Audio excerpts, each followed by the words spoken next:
हम ही मार देते हैं।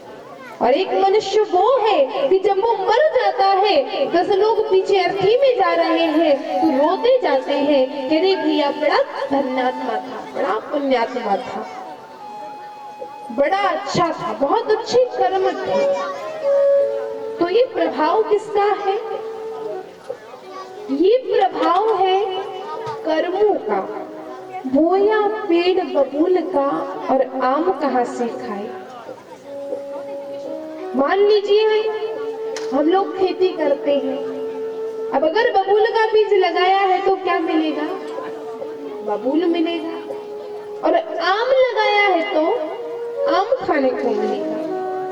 कहने का तात्पर्य यह है कि जीवन रूपी खेती में हमने यदि धर्म कर्म रूपी आम लगाए हैं तो हमें आम खाने को मिलेंगे, पर यदि हमने पाप रूपी बबूल के बीज बोए हैं सो बोया पेड़ बबूल का तो आम कहां से पाए।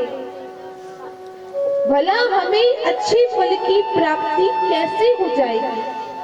अच्छा कर्मों का फल कैसे मिलता है? इस विषय में एक छोटा सा दृष्टांत आता है। एक बार क्या हुआ, दो मित्र थे, बड़े ध्यान से सुनिएगा। दो मित्र थे।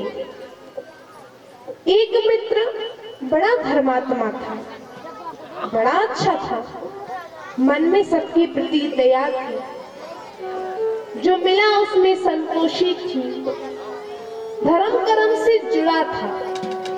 और जो दूसरा मित्र था बड़ा पापी था।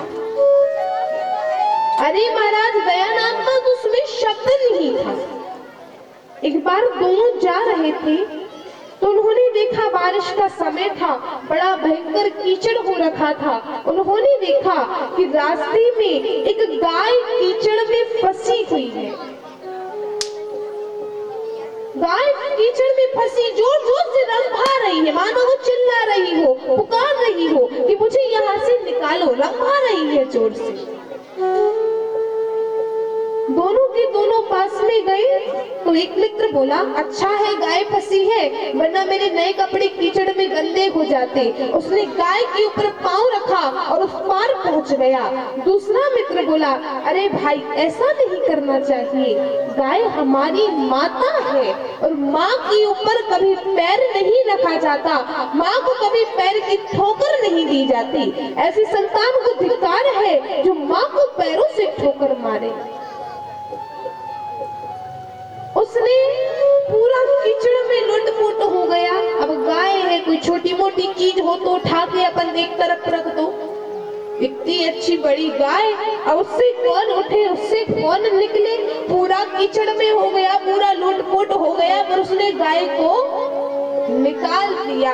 तो आगे जब वो दोनों मित्र गए तो जिसने गाय को निकाला था उसको बड़ा सा कांटा लग गया, और जिसने गाय के ऊपर पैर रखा था उसको धन मिल गया। जिसने गाय को निकाला वो तो रो पड़ा, अरे मैंने इतना अच्छा काम किया, गाय को मैंने एक तो कीचड़ से निकाला और मुझे कांटा लग गया, और ये पापी जो पांव रख के चला गया उसको धन मिल गया। उसका मित्र भी हंसते हुए बोला देख, अगर तू पहले पांव रख के आगे आ जाता तो ये पैसे पड़े तुझे नहीं मिल जाते। मित्र को बुरा लगा, अपने गुरु के पास में गया, बोला प्रभु जी परमात्मा कर्मों का सही से न्याय नहीं करते। गुरुजी ने कहा क्या हुआ? बोले मैंने गाय को बचाया जो कीचड़ में फंसी थी, मैंने उसको कीचड़ से निकाला तो मुझे कांटा लग गया, और मेरे मित्र पांव रख के आगे चला गया तो उसको पड़े हुए पैसे मिल गए। अब ऐसा पता रहता तो मैं पांव रख के आगे चला जाता तो मुझे पैसे ना मिल जाते, मुझे धन ना मिल जाता। गुरुवर ने नेत्र बंद किए और बड़ी प्रसन्नता से बोले बेटा आज तू बच गया। बोले गुरुदेव कैसे बच गया? गुरुवर ने कहा कि आज तेरी मृत्यु होने वाली थी, पर तू उस गाय को बचाने में लग गया तो तेरी वो मृत्यु एक कांटे के रूप में टल गई, और तेरा वो मित्र वो आज राजा बनने वाला था, पर आज उसने गाय के ऊपर पैर रख दिया तो वो ही पैसे उसके धर्म का बचा हुआ थोड़ा बहुत बहुत अंश है, अब आगे जीवन में उसे कुछ नहीं मिलने वाला। तो कर्म का फल ऐसे मिलता है,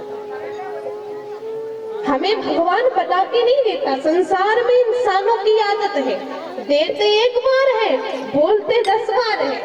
दिया इतना सा और ना जाने कितनी बार बखान कर जाएंगे। पर वो परमात्मा, उसकी ऐसी आदत है कि वो देता तो 10 बार है, न जाने कितनी बार दे देता है, पर एक बार भी ये नहीं कहता कि मैंने तुझे कुछ दिया है। वही तो मेरा ठाकुर है, वही तो मेरा श्याम है। यही तो भगवान की लीला है। यदि हमारे दिमाग में भगवान की लीला आ जाए तो हम भगवान को ना पाले। हर कोई व्यक्ति भगवान को प्राप्त ना कर ले, पर वो भगवान की लीला हमारे मस्तिष्क से बाहर है। परमात्मा की लीला को जानने में हम असफल हैं। हमारा जीवन कैसा है? मनुष्य की तुलना एक पत्थर से करी गई है। बोले एक पत्थर रास्ते में पड़ा पाखान हो गया, एक पत्थर रास्ते में पड़ा पाखान हो गया, मकान में लगा तो निर्वाण हो गया, और मंदिर में रखा तो भगवान हो गया। ये एक पत्थर की दुर्दशा है, यही हमारी है। और एक पत्थर रास्ते में पड़ा पाखान हो गया। एक पत्थर अगर रास्ते में पड़ा है तो आप क्या करेंगे? रास्ते में पड़े पत्थर को कोई अपने घर में नहीं लाता, उसे पैरों की ठोकर लगा के आगे बढ़ जाता है। हम उसे छूते भी नहीं, क्योंकि वो रास्ते का पत्थर है कि नहीं?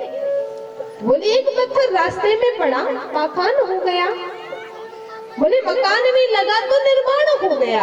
यदि उसी पत्थर को हमारे मकानों में लगा दिया जाए तो हम फिर उसकी देखभाल करने लगेंगे, अच्छे नए नए कलर लगाएंगे, नई नई तस्वीरें लगाएंगे कि ये पत्थर